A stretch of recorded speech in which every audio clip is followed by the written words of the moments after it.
नमस्कार, मैं हूं सिकता देव। 13 साल पहले इस देश की राजनीति में सामाजिक राजनीतिक परिवर्तन की एक आंधी उठी थी। महाराष्ट्र के समाज सेवी अन्ना हजारे के साथ अरविंद केजरीवाल नाम के एक दुबले पतले युवक ने राजनीति की मौजूदा व्याकरण को बदल दिया था। केजरीवाल पर लोगों ने भरपूर यकीन किया, लेकिन इस पाक साफ राजनीति की दुहाई पर शराब घोटाले के आरोप के चीटे केजरीवाल को आंदोलन से हवालात तक ले गए हैं। ये शरीर जितना भी सूख गया है, अभी भी इन बड़े बड़े भ्रष्टाचारियों के छक्के छुड़ाने के लिए काफी है। कहा तो क्रांति का ये नारा देश की राजनीति को बदलने चला था, और कहा 13 साल के भीतर ही इस नारे का उपसंहार कारावास पर जाकर लिखा गया। यहाँ जंतर मंतर पे ये शरीर खत्म भी हो जाता है तो मुझे पूरा यकीन है कि दोबारा मैं भारत में पैदा होऊंगा और दोबारा इन भ्रष्टाचारियों के साथ। कहा तो एक नौजवान ने ईमानदार सिस्टम बनाने के नाम पर खाना पीना तक छोड़ दिया था, और कहा शराब की डील में कुछ खाने के आरोप ने उसे सलाखों के पीछे पहुंचा दिया। हम आत्महत्या नहीं कर रहे हैं, आत्महत्या कायर लोग करते हैं। यहाँ पे हम बलिदान देने के लिए बैठे हुए हैं।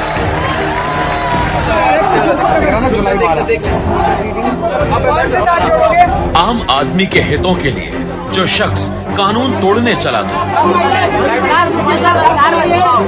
वही शख्स आज कानून के दरवाजे पर आरोपों का बंडल लेकर खड़ा है।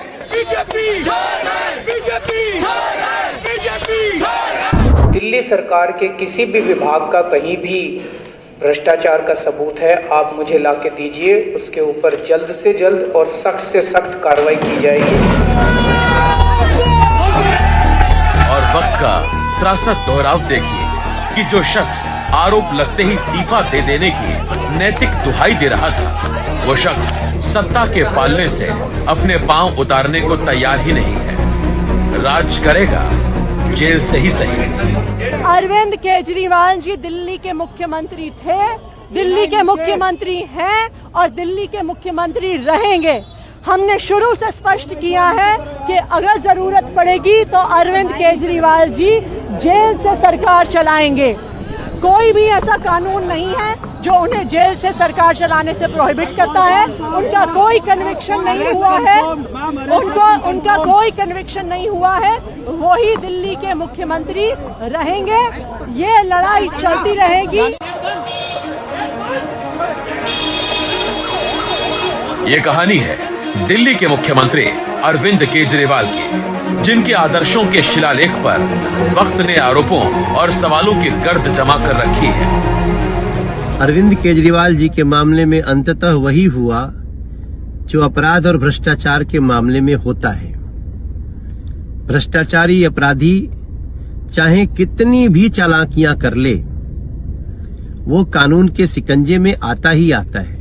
जो जनता का पैसा लूटेगा, जो जनता का खजाना लूटेगा, उसके साथ ऐसा ही हश्र होना चाहिए। आज एक बार फिर से दिल्ली की जनता कह रही है। तो फिर आपको भी वो गीत याद आ रहा होगा कि पत्थर को हमने बनाया सनम, वो खुदा हो गए देखते देखते। सोचता हूँ कि वो कितने मासूम थे, क्या से क्या हो गए देखते देखते। सत्ता की चकाचौंध में क्रांति की अनबुझी चिंगारी दब गई और सामने रह गया तो तीन तिकड़म का खेल। राजनीति के आरोप प्रत्यारोप में उन मासूम उम्मीदों की चीख आज कौन सुन पा रहा है, जिसके सुरीले गीत अन्ना आंदोलन के दौरान इस देश को सुनाया गया था। मुझे तो धीरे धीरे लगने लगा है कि ये संसद ही इस देश की सबसे बड़ी समस्या बनती जा रही है। मुझे तो अब लगने लगा है कि जब तक इस संसद का कैरेक्टर, जब तक इस संसद का चरित्र नहीं बदला जाएगा, तब तक इस देश में कुछ सुधार नहीं हो सकता। आज उसी संसद में पहुंचने के लिए जब लोकतंत्र का सबसे बड़ा चुनाव होने जा रहा है और केजरीवाल ज्यादा से ज्यादा अपने लोगों को संसद में भेजने की कोशिश में लगे थे, उसी वक्त ईडी की जांच ने उनका रास्ता जेल की तरफ मोड़ दिया। आगे बढ़ने से पहले एक नजर में केजरीवाल के आंदोलन से हवालात के सफर को देख लीजिए। 16 अगस्त 1968 को जन्मे केजरीवाल ने 1992 में IRS ज्वाइन किया, लेकिन 2006 में नौकरी छोड़कर सामाजिक परिवर्तन के काम में NGO से जुड़ गए। 2011 में अन्ना आंदोलन के दौरान केजरीवाल का आंदोलनकारी चेहरा दिखा। 2012 में अन्ना की इच्छा के विरुद्ध जाकर केजरीवाल ने आम आदमी पार्टी बनाई। 2013 के दिल्ली के विधानसभा चुनाव में 28 सीटें जीतकर सबको चौंका दिया और कांग्रेस के समर्थन से मुख्यमंत्री बने। 2015 में दिल्ली में अपने दम पर 70 में से 67 सीटें जीती। 2020 में उस जीत को कायम रखा। 2021 में नई आबकारी नीति लागू की।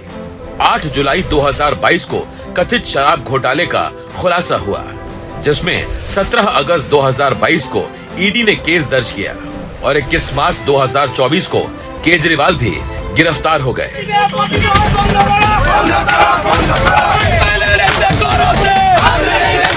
अदालतों का चक्कर काटते हुए दिल्ली का कथित शराब घोटाला अरविंद केजरीवाल के बंगले का चक्कर काटने लगा। केजरीवाल से पहले इसी मामले में उनके खासम खास और दिल्ली के उप मुख्यमंत्री रहे मनीष सिसोदिया 13 महीनों से और राज्यसभा सांसद संजय सिंह 5.5 महीने से तिहाड़ में दिन काट रहे हैं, जिनकी तुलना केजरीवाल अक्सर शहीद आजम भगत सिंह से करते रहे हैं। लोकपाल का सवाल कब का पीछे छूट चुका है। सामने शुद्ध देसी सत्ता का खेल बचा है और उस खेल के सारे खिलाड़ी अपने अपने मोहरे चल रहे हैं। जो केजरीवाल कभी संघर्ष के नायक बनकर उभरे थे, वो आज ईडी के आरोपों में कथित शराब घोटाले का सरगना बन गए। NDTV इंडिया की रिपोर्ट। केजरीवाल सरकार कहती है कि उसने शराब को लेकर आबकारी नीति में बदलाव रेवेन्यू के लिए किया, जिससे दिल्ली को बेहतर स्कूल और अस्पताल दे सकें।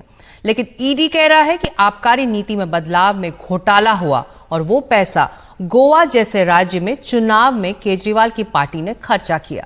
आखिर क्या है शराब घोटाले का मामला जिसने केजरीवाल को ईडी की हिरासत में भेज दिया है? इसको समझने के लिए देखिए हमारी ये खास रिपोर्ट।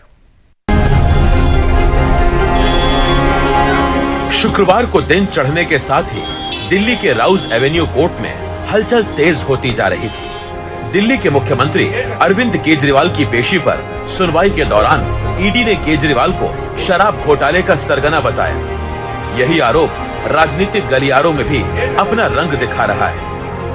कट्टर बेईमान, शराब घोटाले के किंगपिन, पापी आपके कन्वीनर अरविंद केजरीवाल की गिरफ्तारी एक मजबूत संदेश देती है हर उस भ्रष्टाचारी को जिसको ये गुमा है कि वो कानून से ऊपर है। केजरीवाल को गिरफ्तार करने के बाद उनका जो पूरा रोल है, किस किस के वो संपर्क में थे और क्या कुछ उनकी भूमिका है, इसको लेकर अब ईडी पूरी डिटेल से जांच करेगी। पूरी कॉन्स्पिरेसी है उसको एस्टेब्लिश करने की कोशिश करेगी।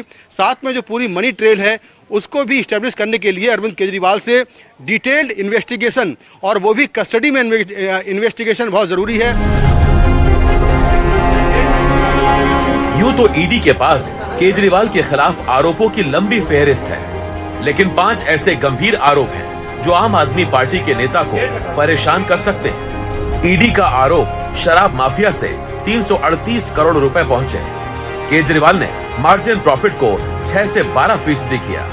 मुख्य आरोपी विजय नायर केजरीवाल के आदमी है। ईडी का दूसरा आरोप है कि शराब नीति को लेकर मीटिंग केजरीवाल के घर पर हुई, जिसमें मनीष सिसोदिया के सेक्रेटरी सी अरविंद के मुताबिक आबकारी नीति में मार्जिन प्रॉफिट को केजरीवाल की मंजूरी के बाद ही 12% किया गया था। तीसरा आरोप यह है कि अब सरकारी गवाह बन चुके आरोपी इंडो स्पिरिट के डायरेक्टर समीर महेंद्रू ने पूछताछ में बताया था कि केजरीवाल ने उनसे कहा था कि विजय नायर उनका आदमी है और नायर को उस पर भरोसा करना चाहिए। चौथा आरोप यह है कि के कविता ने केजरीवाल को 300 करोड़ रुपए दिए, जिसका इस्तेमाल गोवा के चुनाव में किया गया। और पांचवा आरोप यह है कि इस पूरे घोटाले में मनीष सिसोदिया हर फैसले में केजरीवाल के संपर्क में थे। इन सवालों का जवाब जानने के लिए ईडी ने 2 नवंबर 2023 से 17 मार्च 2024 के बीच 136 दिनों में केजरीवाल को 9 समन भेजे। गुरुवार को हाईकोर्ट के फैसले के बाद ईडी की टीम 10वां समन लेकर केजरीवाल के आवास पर पहुंची थी, जिसके बाद उनकी गिरफ्तारी हुई। मेरा जीवन देश के लिए समर्पित है और चाहे अंदर हो या बाहर देश के लिए काम करना है। इधर केजरीवाल की कानूनी टीम ने सुप्रीम कोर्ट से याचिका वापस ले ली। उनको डर था कि जिस तरह के कविता और झारखंड के पूर्व मुख्यमंत्री हेमंत सोरेन की जमानत याचिका को सुप्रीम कोर्ट ने ठुकरा दिया था, कहीं वही हाल केजरीवाल की याचिका का भी ना हो। इसीलिए केजरीवाल के वकील अभिषेक मनु सिंघवी ने लोअर कोर्ट का ही रुख किया। यहाँ केजरीवाल के पक्ष में उनकी दलील थी कि स्वतंत्र और निष्पक्ष चुनाव को लेकर सुप्रीम कोर्ट के फैसले हैं, लेकिन यहाँ चुनाव के लिए नॉन लेवल फील्ड बनाया जा रहा है। आपके सभी बड़े नेता जेल में हैं और चुनाव नजदीक है। इससे संविधान की मूल संरचना प्रभावित होती है और इसका असर लोकतंत्र पर पड़ता है। लोकतंत्र में समान अवसर होने चाहिए और इसीलिए केजरीवाल को गिरफ्तार करने की कोई जरूरत नहीं है। ईडी का अब नया तरीका है कि पहले गिरफ्तार करो, फिर उनको सरकारी गवाह बनाकर मन माफिक बयान हासिल करो और फिर उसे जमानत भी दे दी जाती है। भारत के इतिहास में पहली बार किसी मौजूदा मुख्यमंत्री को गिरफ्तार किया गया है और ऐसा भी पहली बार हुआ है कि उनकी पार्टी के 4 नेताओं को पहले ही गिरफ्तार किया गया है और ऐसा लगता है जैसे पहला वोट डालने से पहले ही नतीजे पता चल गए। What I have to say, I've said in court. I don't want to engage in cameras. Sorry, thanks a lot. But again, sir, again, you just have arrest. Again, do you feel that he's a kingpin? Give me credit for so much. You've spent so much time with me over the years. It's so easy to trap me with your clever questions. एक तरफ court में कानूनी जिरह चल रही थी और बाहर सियासी संघर्ष। दिल्ली पुलिस ने मंत्री सौरभ भारद्वाज, आतिशी सहित आपके कई कार्यकर्ताओं और नेताओं को आईटीओ पर हिरासत में ले लिया। विरोध प्रदर्शन कर रहे कार्यकर्ता मैं भी केजरीवाल की तख्तियां लेकर और बीजेपी के खिलाफ नारे लगाते हुए महिलाओं समेत कई आप कार्यकर्ता आईटीओ पर इकट्ठा हुए थे। बड़ी संख्या में आम आदमी पार्टी के कार्यकर्ता यहाँ पर बिल्कुल आईटीओ चौराहे पर इकट्ठा हो गए हैं और बड़ा आरोप आम आदमी पार्टी ने लगाया, सौ बादल लगाया है कि अरविंद केजरीवाल के परिवार को हाउस अरेस्ट किया गया है।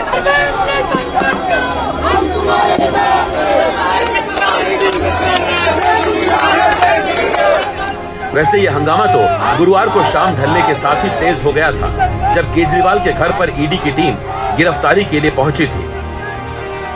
सीधी मंशा ईडी की मुख्यमंत्री जी को अरेस्ट करने की ही थी। कोई पूछताछ नहीं थी, कोई प्रश्न नहीं था, सब कोर्ट के अंदर नाटक किया जा रहा था। मुख्यमंत्री जी के घर की पूरी तलाशी इस छापे में ली गई। सिर्फ 70,000 रुपए नकद मिले, जो कि ईडी वापस लौटा के चली गई। केजरीवाल की पहली रात ईडी के लॉकअप में गुजरी। वहाँ एक सेल में केजरीवाल थे, दूसरे में के कविता थी। लॉकअप में बेड नहीं होने के कारण जमीन पर सोने का इंतजाम था। खबर है कि केजरीवाल रात में ठीक से सो नहीं पाए और सुबह जल्दी जाग गए। नाश्ते के बाद उन्होंने जरूरी दवाई ली और फिर उनका मेडिकल चेकअप हुआ। ये भी तय है कि केजरीवाल को बाहर का न खाना दिया जाएगा, न ही किसी से मिलने दिया जाएगा। शरद शर्मा के साथ मुकेश सिंह सेंगर की रिपोर्ट, एनडीटीवी इंडिया के लिए। अरविंद केजरीवाल के इस्तीफा देने की स्थिति में मुख्यमंत्री पद के लिए उनकी पत्नी सुनीता केजरीवाल, दिल्ली की वित्त मंत्री आतिशी, स्वास्थ्य मंत्री सौरभ भारद्वाज और एक और मंत्री गोपाल राय और राज्यसभा सांसद राघव चड्ढा का नाम शामिल है। वैसे ये सवाल बना हुआ है कि क्या केजरीवाल किसी के लिए कुर्सी छोड़ेंगे या जेल से ही राज चलाएंगे। मुझे ये बता दीजिए टाइमिंग क्या है, ये क्या चाहते हैं विपक्ष का कोई भी नेता इस इलेक्शन में चुनाव प्रचार ना कर पाए। कानून तो साफ कहता है कि किसी की गिरफ्तारी उसको दोषी सिद्ध नहीं करती है और जब तक कोई दोषी सिद्ध नहीं होता तब तक उसके पद पर बने रहने में कोई संवैधानिक अड़चन नहीं है। लेकिन जेल से सरकार चलाना आसान नहीं हो सकता, क्योंकि जेल में मुख्यमंत्री के पास फाइलें कैसे बार बार पहुंचेंगी। कैसे मुख्यमंत्री की अपनी कैबिनेट की बैठक हो पाएगी? कैसे वो जेल में बैठकर अचानक आई समस्या पर फैसला ले पाएंगे? मुख्यमंत्री तो मुख्यमंत्री, किसी प्रधानमंत्री पर भी फौजदारी और दीवानी का मुकदमा चल सकता है, उसे जेल भी हो सकती है, लेकिन वो जेल किसी को पद से हटाने में बंधन नहीं बन सकता। लेकिन जेल जाने के बाद मुख्यमंत्री की स्वतंत्रता और संप्रभुता सीमित हो सकती है। उसी तरह जेल में किसी मुख्यमंत्री को कोई विशेषाधिकार या विशेष सुविधा नहीं होती। साथ ही जेल में मुख्यमंत्री को उसके मंत्रियों, अधिकारियों से मुलाकात पर रोक भी लग सकती है। मेरा जीवन देश के लिए समर्पित है। ऐसी स्थिति में केजरीवाल जेल जाकर भी दिल्ली का राज कैसे चला सकते हैं? तो इसे जानने के लिए दिल्ली के तिहाड़ जेल के पूर्व डीजीपी सुनील गुप्ता को सुनिए। अब हफ्ते में 2 बार अगर आप इनको अलाउ करेंगे तो उससे तो आपकी सरकार नहीं चलेगी, क्योंकि सरकार चलाने के लिए आपको मीटिंग्स करनी पड़ती हैं, ऑफिसर से मिलना पड़ता है, गवर्नर साहब से मिलना पड़ता है, कई जगह विजिट करनी पड़ती है, तो इतना आसान नहीं होता। इसके लिए एक आसान तरीका भी है। हमारे जेल रूल्स जो है वो ये कहते हैं कि आप किसी भी जगह को जो है जेल डिक्लेयर कर सकते हो। हालांकि लोकतांत्रिक राजकाज सिर्फ कायदे कानून से ही नहीं बल्कि परंपराओं से भी चलते हैं।